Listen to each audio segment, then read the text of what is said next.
So ito naman unit ni Sir Prandas. Sir Prandas. OFW yung ano na ito, may-ari.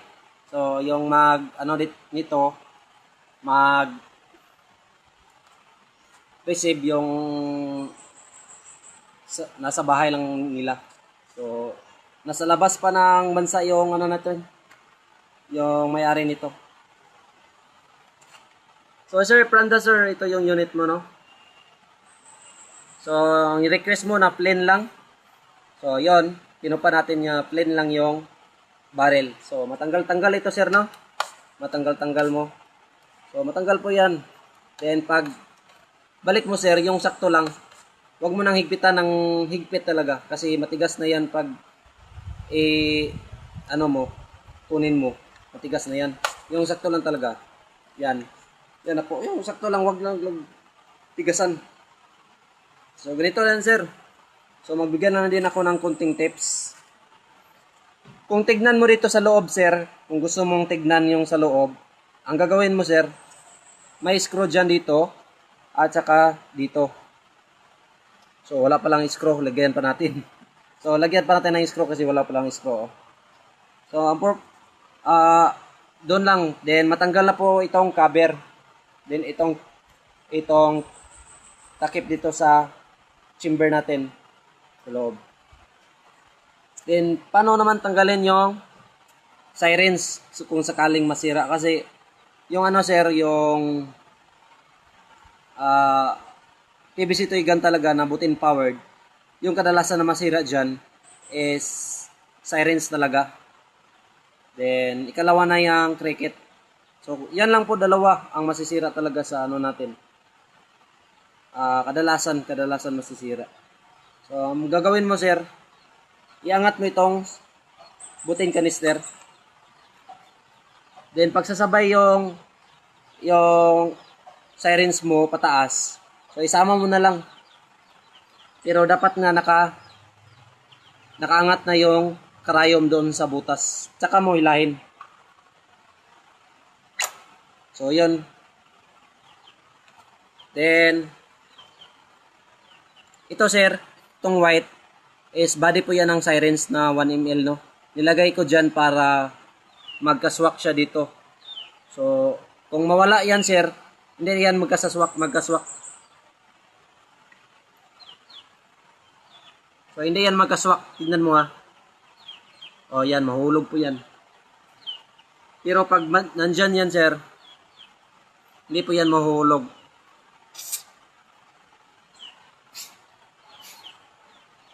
Mabaho talaga. Sa pag-refill naman, sir, ito, butin tank natin. Need ka ng sirens na 10 ml. 10 ml sirens. Tapos, putulan mo yung ulo-ulo niya. Yung taasan mo lang ng putol. Then, ilagay mo rito. So, ang purpose niyan, bakit putulan? Kasi, para hindi siya babangga dito. Hindi talaga yan, hindi po to kasi maglalabas yung liquid kapag mayroon pang ulo-ulo. So yan lang, no?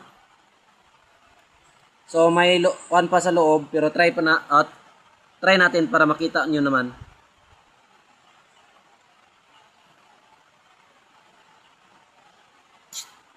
Yung karayom ipasok mo sa dulo sa butas ng kanister.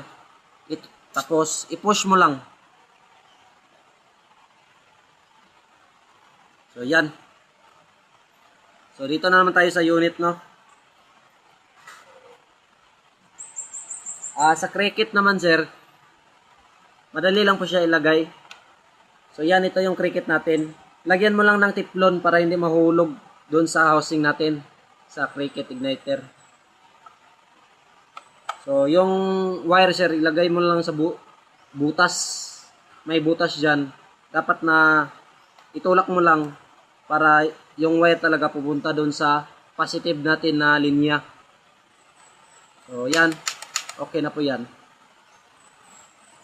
Then, yung magasin niya, sir, is 10 pieces lang po. 10 rounds magasin lang po yung kasya. 10 rounds po na steel ball yung kasya nito. Kasya naman sa 15, pero wag na. Baka kasi masira yung spring natin. Pero alam ko naman na responsive naman yung spring nito. Pero may possible talaga na masira if madamihan paglagay. So, yung ano naman na lang, yan o, 10 lang talaga, wag mo na lagpasan. 10 pieces lang talaga. So, yan lang na. Then, pag magkasa ka, sir, ganito na. Ano, ipagpasok pala dito. So, pagpasok, sir, iuna mo yung sirens. Dapat ipasok mo sa loob. Pakikita mo yung butas sa check valve. Pag nakapasok na yung sirens, tsaka may tulak. Tapos, i-push mo konti. Yung madalian lang. Yan. Huwag mong i-push na push na matagal kasi yung liquid yan lalabas. So, ito. Ang butin PVC tuigan talaga, ang dapat kasi na papasok doon sa chamber natin is hangin lang talaga. Hindi yung liquid. Kasi hindi puputok po kung liquid yung lalabas sa ano natin. Ayaw papasok sa butin natin. So, dapat talaga na yung hangin lang.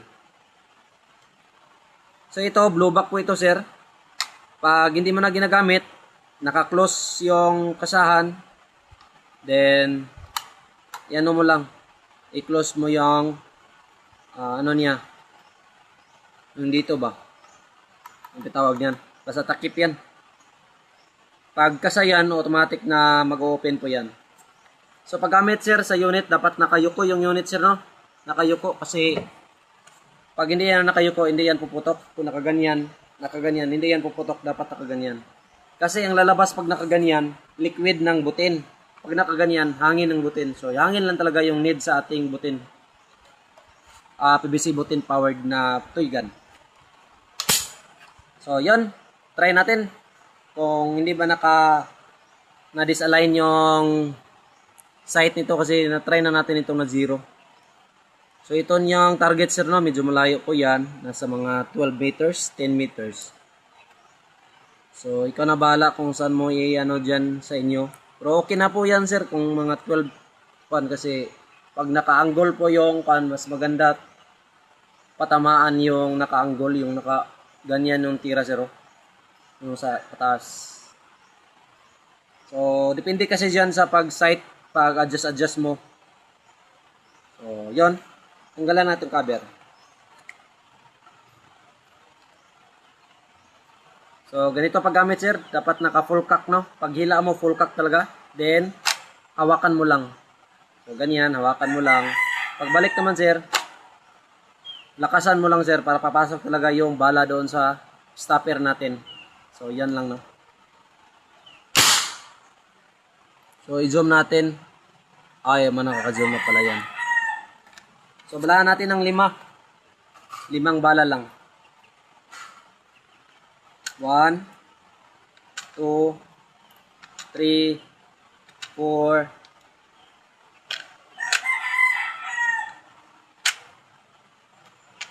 5. So, ganyan mo lang, sir, para mag-align yung bala. Kasi, dapat yung bala na hindi naka-forward. Dapat nakaganyan lang. Then, paglagay mo na ng, sir, mags. Yan mo lang. Para yung lock talaga, yung lock niya, makapasok talaga doon sa, butas. Para malak talaga siya. Kasi mahuhulog yan pag hindi nakalock. So, first shot natin. Pagkasa, ganito, 1, 2, 3, 4, 5. Pag tulak mo lang ng malakas. So, first shot.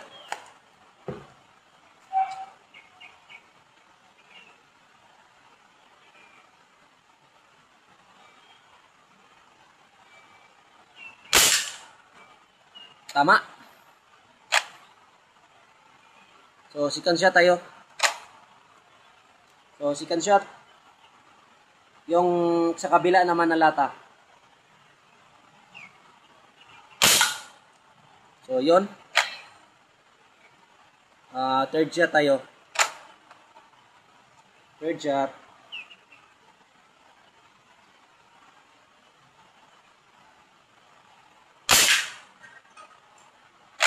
Yan. So, for shot. So, ganito sir. Pag nakaganyan yung space ng kasahan mo, ibig sabihin yan, hindi nakapasok yung bala sa stopper natin. So, ang gagawin mo dyan sir, iangat mo ng konti, ganyan. Tapos, itulak mo ng malakas. So, yan. Dapat ganyan lang yung space talaga sir.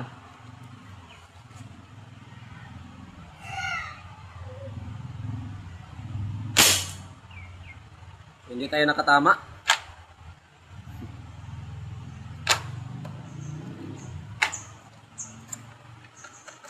So, last bala na.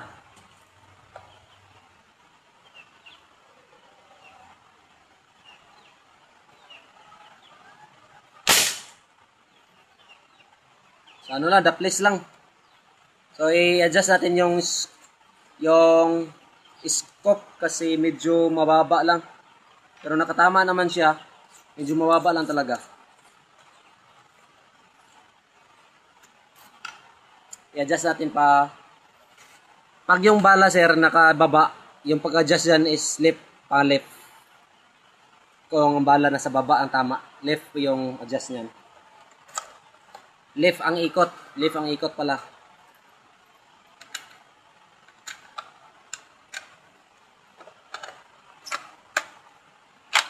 Try natin kung okay na ba.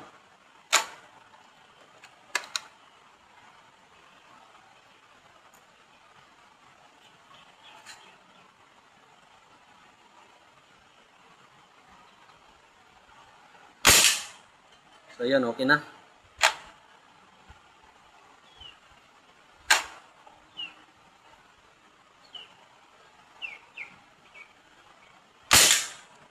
So okay na no. Plus, ganyan pag sir, pag tulak sir. So, ganyan lang, malakas.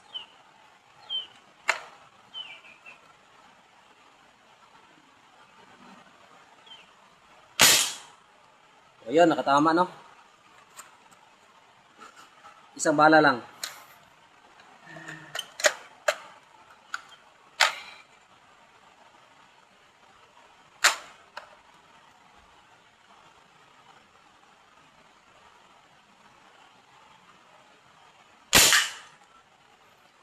So, yun. Unit ni Sir Prandas. Okay na po siya. Talagang nasi-zero po yung scope natin, no? Makikita mo naman yan. Then, ito. Unit po, sir. Plain lang po talaga. So, ginaya ko na lang lahat. Plain. Yung bat. Kasi maganda naman tignan.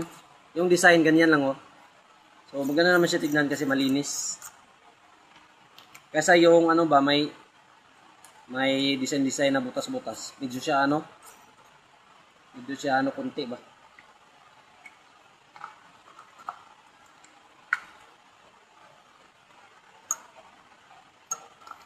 So pag walang bala sir, ganito yung putok. Yung tunog ng putok. So talagang malakas po yung tunog ng putok pag walang bala. So, yan lang po. Unit ni Sir Prandas. Then, sa mga magtatanong dyan na magkano yung unit. So, ilagay ko lang yung FB account ko. Mag-PM na lang kayo sa FB account ko kasi palagi akong titingin sa message request ko kung may nagtatanong ba. So, palagi akong sumasagot sa tanong. Sa FB ko lang. Sa messenger. Pero pag sa YouTube, hindi po ako nagsasagot kasi hindi po kasi ako palagi naka-YouTube. Doon lang talaga ako sa FB.